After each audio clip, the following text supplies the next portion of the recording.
All right. I'm here with Wes Abruzzo, one of the founders of Vitalist, a premium all natural testosterone support formula blend and brand. Wes, awesome to have you on. I know we just got done with both of us with the San Diego Open. We're both jiu-jitsu practitioners, and you compete in what? It's purple belt master 4 or 5. Is that correct? Three. Master 3. Okay. So same as me, I would say, well, normally same as me if I didn't compete in the adult level because of this weird chip I've got on my shoulder. But so you're coming off a really great performance for you from everything that I saw. I think you had a number of submission victories. Tell me about that. Just tell me about your experience there with this past tournament and what you think made it so that you were able to perform at a level that may have even surprised you. Yeah, I feel like every win and medal is like a surprise really. Like the nerves are so high, you never know like how it's gonna go. Really anything can happen. Like often you see like the first number one seed like get knocked out by somebody like unexpected. And I think especially in like the adult brackets, it can really be all over the place where like someone competes often, but then someone really good doesn't compete, but then jumps in and then just like steals the whole thing. And I try to always play it cool and like not get too in my head because I mean, really, like winning or losing, like it doesn't mean anything, but at the same time, it like means something. Like I always think like, winning is like at the master's level is like, it doesn't mean nothing, but it doesn't mean everything, but it doesn't mean nothing. There's some value to it, Not like everyone who does jujitsu at our age and belt level and weight class is competing. Still, we're taking on whoever shows up, and if you win, you still won that. The weird one is like when nobody shows up. I'm like that happened to me with the Nogi one. It was like no one showed up, and I'm like, I still got these gold medals. Like I use the same psychology. Like I'm the only one that showed up, so I won. But at the same time, it's like I didn't even have one match. Like I don't know. I didn't feel really great about taking photos with like those medals, but the guys I was with were like, "No, you got to take a photo," and I was like, "All right, whatever." So I tell this to all my friends who are uninitiated when they're like, oh no, you took first or you took second at the tournament, and they see me on the podium with two other dudes, and I'm like, listen, Jiu-Jitsu is fake, okay? So like IBJJF is fake. There's literally 7 masters divisions. There's like 5 juvenile divisions. There's 1 adult division. There's 5 belt levels, and then there's how many weight classes? 7 weight classes. So there's literally 1,000 world champions every year in the IBJJF, and like so a consequence of them making everybody a winner is it's inflated. And this is part of the reason why there's no money in the sport. There's part of the reason why like competitive athletes who are really top tier go elsewhere, and why there are black belt world champions who live in abject poverty in the favelas in Brazil, right? So I always like to sort of clown on the IBJJF a little bit for that. Granted, I've dumped 20 to 30K of my own personal earnings into pursuing these medals and stuff with them, but it's funny how that works. At the same time, I also think about like I played a lot of basketball growing up, and you'd always hear these stories about these like park players that like lived in like, Harlem or something like that, that like were better than Michael Jordan or somebody like that. Like Earl Manigault is like one guy. There was like a movie like way back about this guy, and he was supposedly like the greatest basketball player that never made it. And it's like kind of the same thing as like maybe he was better than Jordan, but Jordan was the one who was in the league, who got the accolades, who showed up, you know what I mean, and did all those things. And so I almost think about it also like on that. No, for sure. Like you have to put yourself out there, right? If you want to succeed and if you want to draw attention to what you're doing. And I think, for me and my brand as a strength coach who, coaches first responders and a lot of middle-aged guys who are always making excuses, right? Oh, I'm a dad, I can't work out. Oh, I can't like, fight with this guy who's younger than me, or, like whatever it is, right? I am happy that I get a platform to do that with the IBJJF that is prestigious and that like, people think highly of, even if like behind the scenes, it's like, yeah, I beat two dudes to take first. Like, like so I'm totally with that. So, but that takes us to your specialty with the company with Vitalist and this idea of branding. And so I have a love-hate relationship with marketing, as I'm sure you can probably guess, right? You guys picked me up, and the first thing you guys told me was, "Hey, we like what you do because it seems really authentic. It seems real." And that's like a complex discussion. Like, what is authenticity? Is it more than a buzzword that influencers and creators throw around on the internet to try and convince you that they're telling you the whole story of their lives, even though it's usually strategic, right? Or like talking point blank about everything you're going through is just kind of a trauma dump. It's not appropriate. It's like so. Um, so this is one question about authenticity, but with respect to branding, I have something for you that you may appreciate. And this is a thought that's been on my mind for the past couple of days that I've been kind of trying to give expression to, but you let me know what you think because, the branding of your product, like the glass bottle, the box, right? It's really slick. It has this kind of image to it that I actually appreciate, but to this thought about branding, about art, and about artifice. So, artfulness is wielding illusion or appearance to get people to embrace necessary or hard truths. That's the first half of this that I want you to consider. Artfulness is the wielding of illusion or appearance to get people to embrace the necessity of harsh truths or realities. Artifice, as opposed to artfulness, is wielding the knowledge of harsh truths to get people to embrace illusion or appearance, right? So I'll repeat that one more time. Artifice, as opposed to artfulness, is wielding the knowledge of hard or difficult or unpalatable truths to get people suckered in to appearance, illusion, easy pleasure, that kind of thing. What do you think about this distinction as somebody who works on branding and design? So artifice, and what was the other one? Artfulness. Artfulness. And artfulness was what? Artfulness, I'm saying we take illusion or appearance or the aesthetic appeal of something and we use that, or the beauty of something, we use that as the entry point to get people to embrace difficult but necessary truths about reality. Hmm. That's artfulness on this sort of definition. So basically, you're saying like, as someone that's using like these techniques, how that you're using it in a way to like make complex things digestible, like in a way. That's how I'm interpreting this. And is that correct? Yeah, yeah, sure. Yeah. So that would be one way, like a spoonful of sugar makes the medicine go down, right? It's kind of the Right. Mary Yeah. Poppins way. That in many ways is just the overall idea of design. Is you're taking like someone's thoughts or ideas and trying to make it digestible and convey the meaning of whatever they're trying to get across. It's finding the truth in what someone is trying to who they are. So like in our brand, Kevin came to me and he has like, documents, a business plan and target audience and like all this stuff. And so my job is just to use the tools of art and design to represent that in the most truthful way. And when you do that, you have a successful design as far as like looks and feel. The mission matches the overall look of the brand. Sure, sure. No, and that totally makes sense. And so for you as a designer, you're trying to leverage the aesthetic appeal of something to get people to embrace something that's actually difficult. And that's kind of the funny thing about, like, I think, like, this is a really cool looking bottle, right? It's really slick. It's got this, cubic sort of proportion to it. It's elongated, very clean logo, right? Nice durable glass. And so this looks cool, right? But what isn't easy is taking this stuff, knowing that if I'm not sleeping well, it's not going to work, right?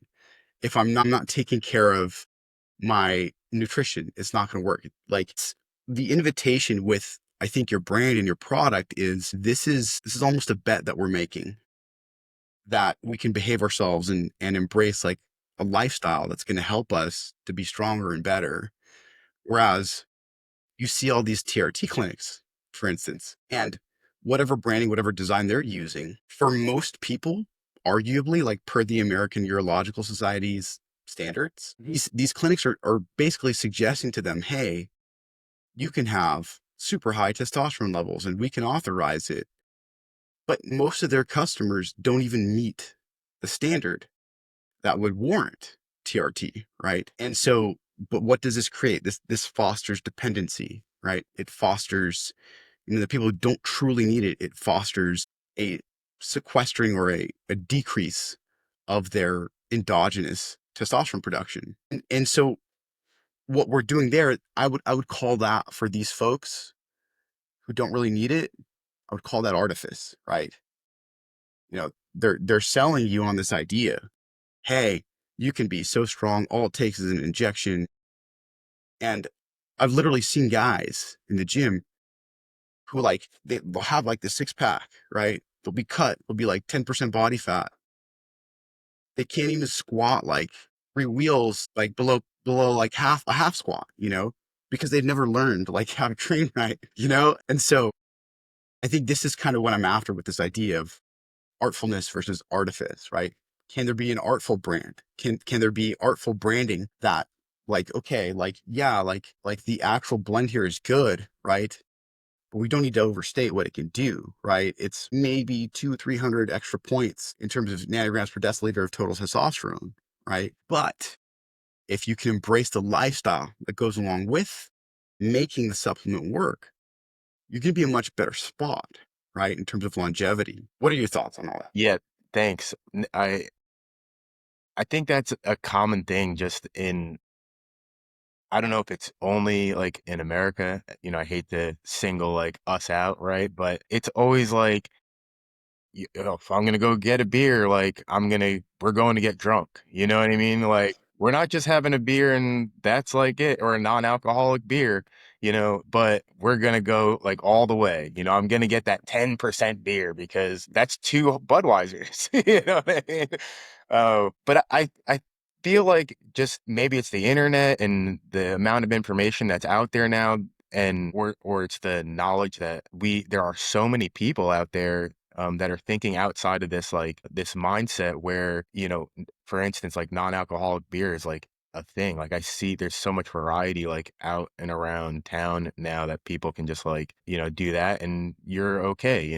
And so I'm just trying to bring it back to like there's more people are getting educated on it's not always like the highest dose of something that is the best. If you take if the recommended dose is one capsule and you take 10, you're maybe not going to get anything better. Maybe it's going to be worse. Yeah.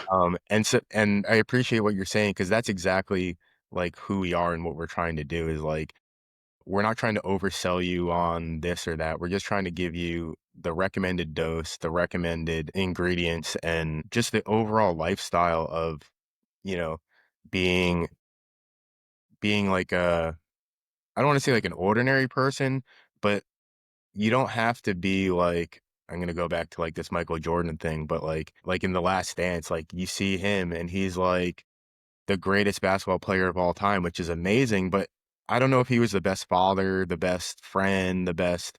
And so it's like being okay with maybe not being like the best, but still good, very good, and also being a lot of other things, being a good person, being having balance in your life is what I'm getting at. It's not all about, being the richest or the fastest or the best jiu-jitsu guy or the, whatever, but best father, best, friend, but being good, being an overall good person. And that's really who we all are and what we're trying to get across. Super cool, man. Yeah. And so this is something that I actually struggle with in my line of work because I'm constantly trying to persuade men around our age, mostly, that if they were to invest just a bit more in themselves, right, and take their own health seriously and discipline themselves and take on my leadership, take some coaching, their relationships with their families would improve. Their relationship with their wife would improve. Their wife would respect them more. Their wife would think they're hot now because you know, they're pushing, they're striving towards a better version of themselves physically. You know, their children are going to learn from their example, right? They're going to see how, you know, the father is taking care of themselves, and they're going to model that. You know, whatever a father or leader says to a child, the example speaks a million times louder, right?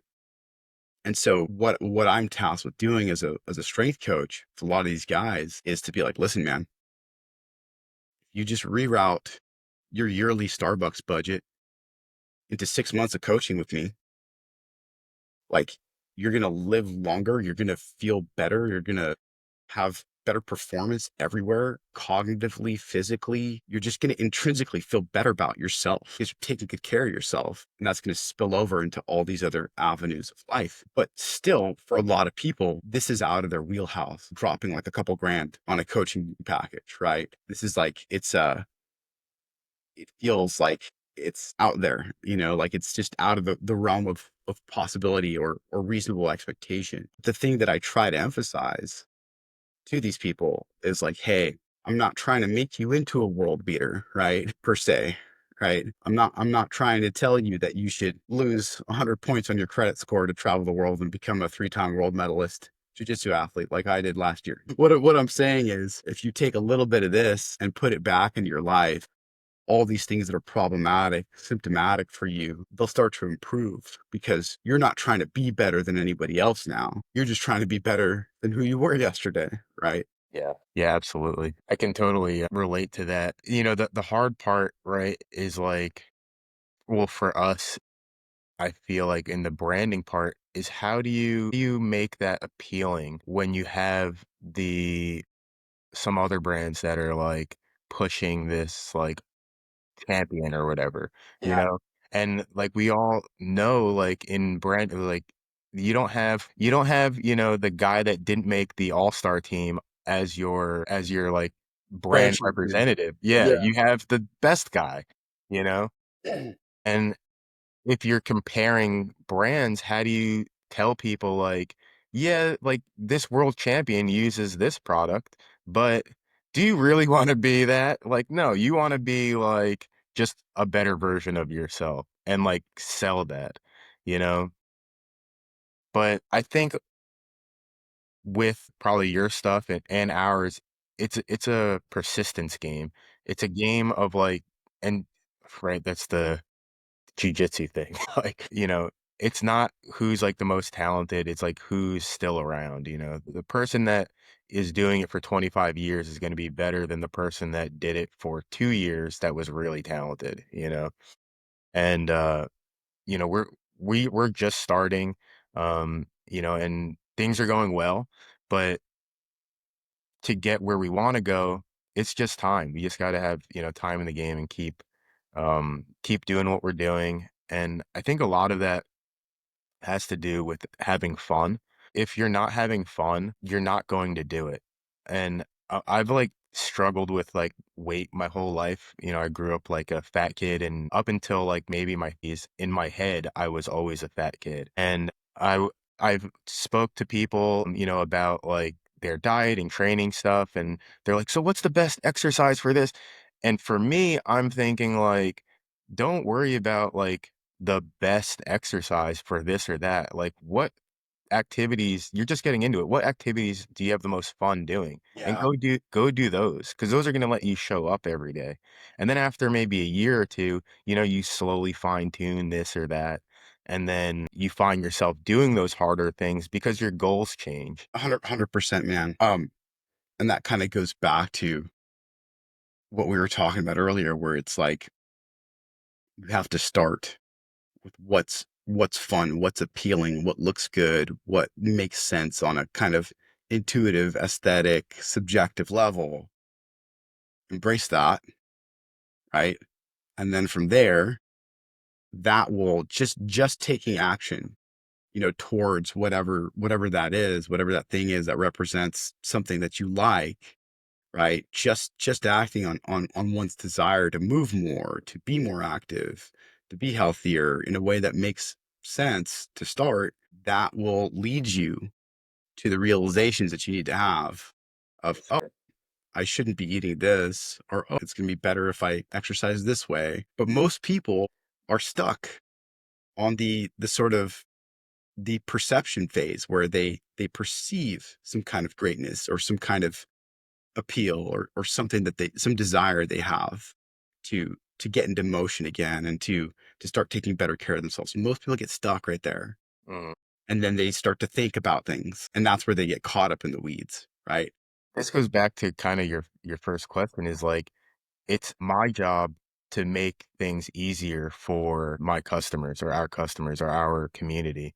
So if I can make it easier for them to take the testosterone supplement, then they're more likely to take it. If I can make it more enjoyable for them to take the testosterone supplement, they're gonna take more of it and it's gonna become more enjoyable. And so that, like you're talking about, like the jar, the design of the jar, the look of the jar, the simplicity of the jar, the quality of the jar was all intentional so that you can like leave this thing on your like out and about. You know, part of the problem with me personally and probably most people is taking their supplements is it's like hidden away in their cabinet or something like that. And you just forget about it. You just go on your day, you know, you walk out of the house. Oh shit, I forgot to, you know what I mean? It happens to me all the time. But with the Vitalist, I leave it out because it looks nice, you know, with, you know, anywhere and on the counter and stuff like that. And so that was all intentional and just trying to make it so like you can feel proud and not like, you know, hiding your supplements away. You can keep it out and it's just like easier to use, you know. The square shape, you know, it resembles like masculine forms, you know, and again, that's all intentional so that like it looks like something like a man would take, something that's like, you know, you feel comfortable and confident having. For sure. Yeah. It's definitely eye catching. So it doesn't blend, it's not going to blend in with all the other plastic round pill bottles, right? Yeah, put it in the cabinet with your other things and tell me that it's not the best looking one in there. I'm just saying, like, I know I did it, but like it's something I feel like that's pretty sick. Yeah. Well, and that's another really fun topic for me too. In case you couldn't tell by now, I do have a master's degree in philosophy, but like beauty is really important, right? Aesthetics are really important. And it's funny, you know, I talked to one of my buddies down here in San Diego. Part of the reason I moved down here too is I have some friends who live down here who I grew up with. So it's, you know, I get to hang out with them now and again.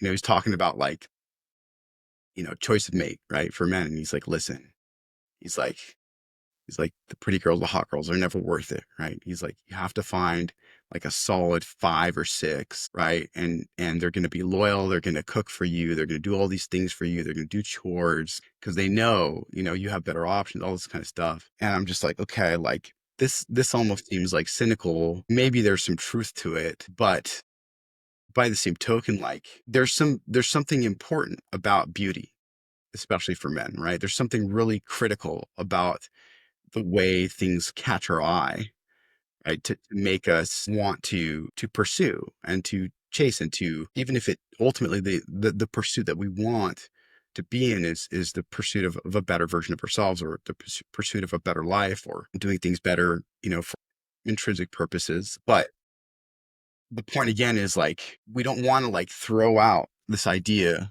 of beauty, of aesthetics, of appearance being important. It is important, but it's 100%. what that leads to that is just as important, right? Like beauty shouldn't necessarily be the highest end goal, right? Like embracing reality should be the highest end goal, right? But beauty is like it's an introduction to the truth. It's an introduction to goodness. It helps again get the difficult things to swallow, you know, down the hatch, right? Easy on the eyes, right? That's what they say, Exactly, right? right? It just makes it easy to look at, easy to have around. I have a little story. So I think like also, you know, things that look good, you know, or you looking good helps you like feel good, right? And kind of you're talking about like with your wife and like all these other situations that by getting your health better that you're going to inspire other people and stuff like that. So in high school, I mean, going into junior high school, I never played on like a basketball team, but I loved basketball. And I'm like going to the tryouts, right? And so I'm like, I'm going to buy like all new gear, new sneakers, new shirts, new shorts for the tryout, just so I'm like looking good, right? And my buddy's like, nah, like I don't need to do that. And we're both really good. Like me and him play one on one, and he's taking one, I'm taking one. And ends up, I make the team, he doesn't. How much what I was wearing had to do with that, I don't know. But psychologically, I felt confident because I felt like I'm looking good. I'm looking sharp. I got the new this and that. And I don't know if it had an effect on my opponents or just me or what, but I feel like there was something there. And I always remembered that, I'm 41 and telling you that, that junior high school story. So it's obviously had an effect, but yeah, I really believe and I can feel it, and I'm sure everyone feels it, when you've committed and you're in great shape. It seems like most everything is just hitting when you're not. uh, it's just hard to get out of that funk, but when you do, it's like super worth it. 100%, man. Yeah. And so, and I agree. And I think like that's also kind of a lights on the bigger issue with like, men's regard for themselves and like our self-esteem and that sort of thing, where it's like if you accept the idea that you want to look good, right? And then you pursue that goal and you end up looking better, it's pretty remarkable like how much better you feel about yourself, because you know that you made that change, right? You know that you made yourself look better per your own standards, right? And same thing with just looking better in public, in any setting, in any situation, right? And this doesn't have to be an invitation for all our jujitsu guys out there to buy all the newest shoya roll gis and $100 rash guards, but like when you put some deliberate effort into your appearance, it's reflected. Like that regard for yourself is actually reflected, right? 100%. And it's tricky because it's not like I want to look good necessarily to impress other people per se, but you want to look good such that you can look at yourself in the mirror and be like, damn, I look good. And then that regard for yourself that does impress other people, right? Hmm. And the way that they treat you too, that's a big thing. If you're looking a certain way, people treat you a certain way. I'm very like, I pay attention to the way people greet other people, and it's funny how that interaction happens. If you look a certain way, you might get a "What's up, bro?" And then the very next customer, they're like, "Hello, sir. How are you today?" You know what I mean? It's like, how did you think that like this person would appreciate like a "What's up, bro?" and then this person would appreciate like a "Hello, sir?"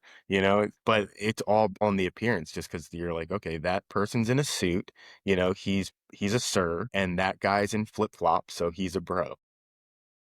For sure. For sure. Well, cool, man. I think we've had a pretty good wrap on this topic of branding design and, the overall product mission and how all these things tie together. Do you have any final points that you want to make? I don't know, like really points. I can talk a little bit about like what we're looking for like in the future, and obviously like reaching out to you has been part of it. By the way, I love like your content. I've been like going back and like listening to some of your interviews, and you're just like super articulate and very knowledgeable. So, and it's just in an interesting and entertaining way, and also very inspiring. I heard, I was asking you in the chat about your adult competitions and stuff like that, and I'm like, damn, maybe I need to give that a shot. I looked at Masters Worlds, and the day I looked at it, the registration was open, and I just sat on it thinking, oh, yes, no. I'm like, all right, I'm gonna do it. And then like the next day it was closed, and I'm like, ooh, I dodged that.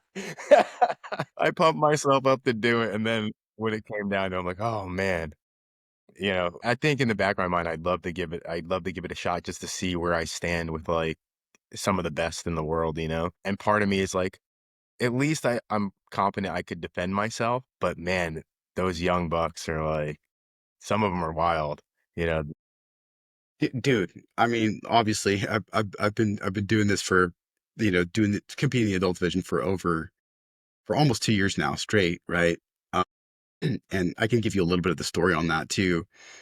Basically, in 2022, late 2022, I had taken second place at Nogi World's Master 2 or 3 at the time.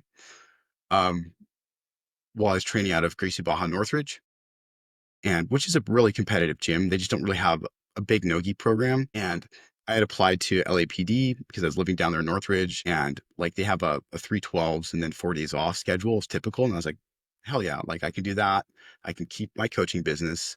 I can keep growing as a jiu-jitsu fighter and keep on this goal of becoming a world champion. And I got rejected. And then I was like just down there in Northridge. I didn't have like family around me. I didn't have friends. My landlord had just motioned to sell the place I was staying in. I was like, well, what am I going to do now?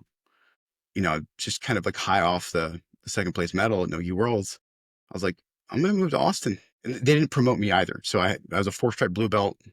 I had been through 3 belt promotion ceremonies with Gracie Baja after getting back to jiu-jitsu in 2021. And they just were not promoting me, and it was just like total cash grab sort of thing, right? Because nobody was performing like I was, right? And so, at least in competition. So I was like, okay, I'm going to move to Austin. I'm going to train with the New Wave team. I'm going to train with John Danaher every day. I'm just going to do it. I have a mobile business.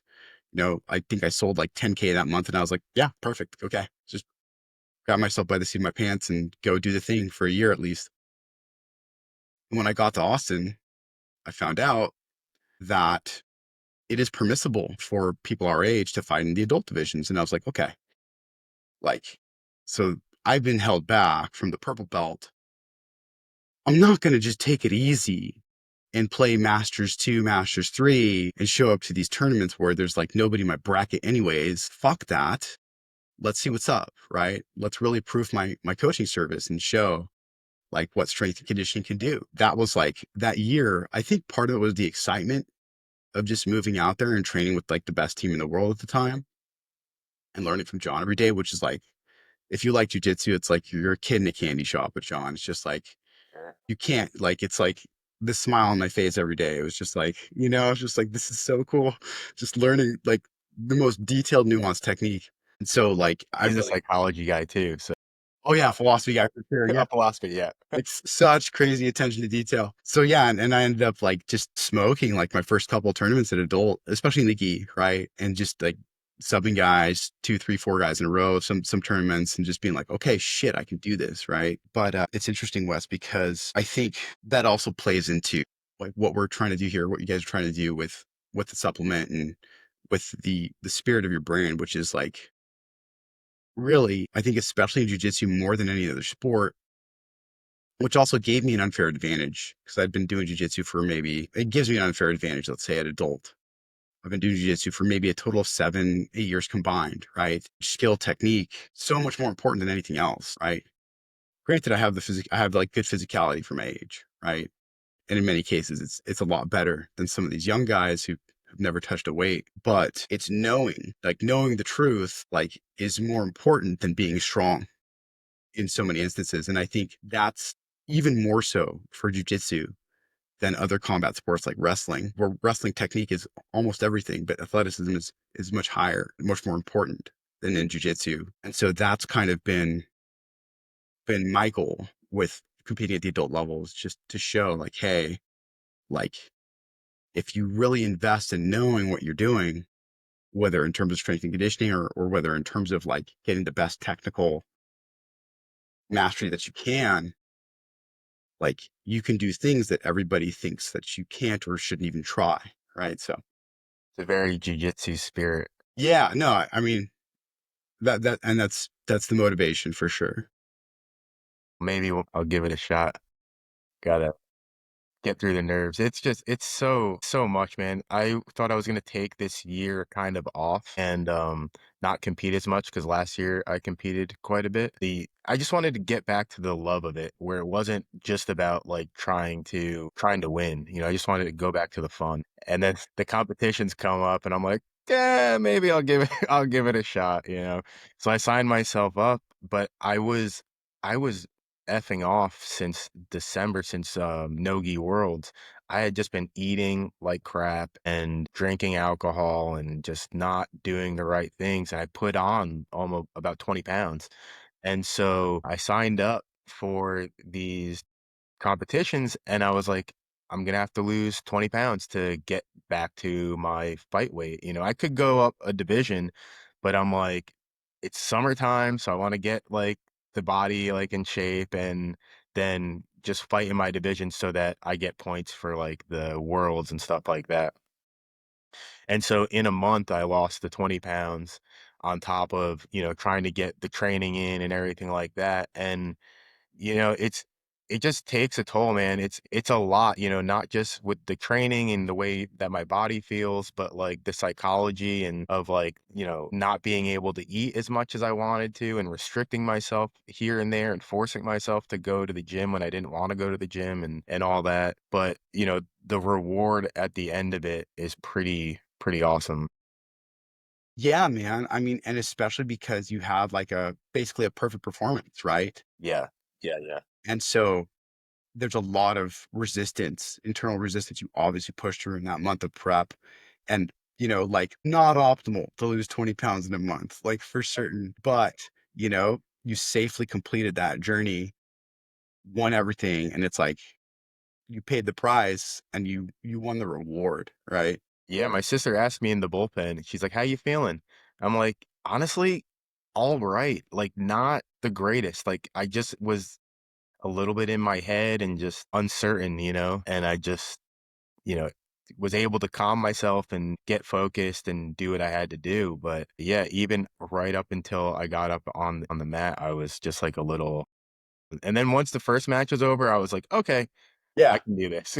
That's how it always is. And, that's something that I really love too about jujitsu competition is like the negative thoughts and like the nerves, they never go away. But once you break the ice at the tournament, once you get the first match out the way, provided it's single elimination or it's provided you win the first one in IBJJF, right? It's like, all right, like, and so I think it really speaks to the power in taking action in spite of all that sort of like negativity and self-talk, negative self-talk that like, comes up in life, Yeah, and right? the thing is everyone's feeling it, there's Yep. not one person there that's not feeling it, and I think that is also the differentiator of the people that show up for, the masters divisions or anything, the it's not that there aren't competitors out there, and it's not just that it costs money to sign up. People are just scared to show up and compete. They don't want to go and lose and not, or they want to believe that they are as good as they are in the training room and they don't want to test themselves, so that also is like makes me feel pretty good. I'm like, okay, at least I've got the guts to like go out there and like, give it a shot and, see if I'm as good as I think I am and not even that I think I'm that good, but it's nice to kinda know where you stand, like, in real life. So, I just wanted to touch on, like I was saying about the, Vitalist and, like, the future was so we ideally, we wanna inspire some, the community and the people around us, our friends, family, and meet new friends and new family, and so we're creating more of these, like, community events and over the next few months and year and years, we'll be doing more and more of these things and just trying to activate people and inspire people to get out and move and have fun and not just, like I said from the beginning, not just be the best and the fastest, in some sort of run club or whatever, but just to get out and have fun and be active, get out in the, we live in San Diego or wherever you live, just get outside and have a good time. And so we're spending a lot more time activating these community events. So hopefully, you can join us or if your clients and, anyone that, picks up on this, interview, you're welcome to join us and just, make some friends and have some fun. Awesome. Yeah, that's super cool, and I'm 100% with that. Well, cool, Wes. Hey, it's been really awesome just getting to know you a little bit and doing this interview, and yeah, I'm looking forward to what the future brings. Yeah, man. Speaking of which, am I going to see you Sunday? So, what open mat are you trying to go to? I'm down to go to Legion if you want to go to the home base. Yeah, yeah, no, let's do it, man. Sweet. Love it. All right. I'll see you there. Thank you so much for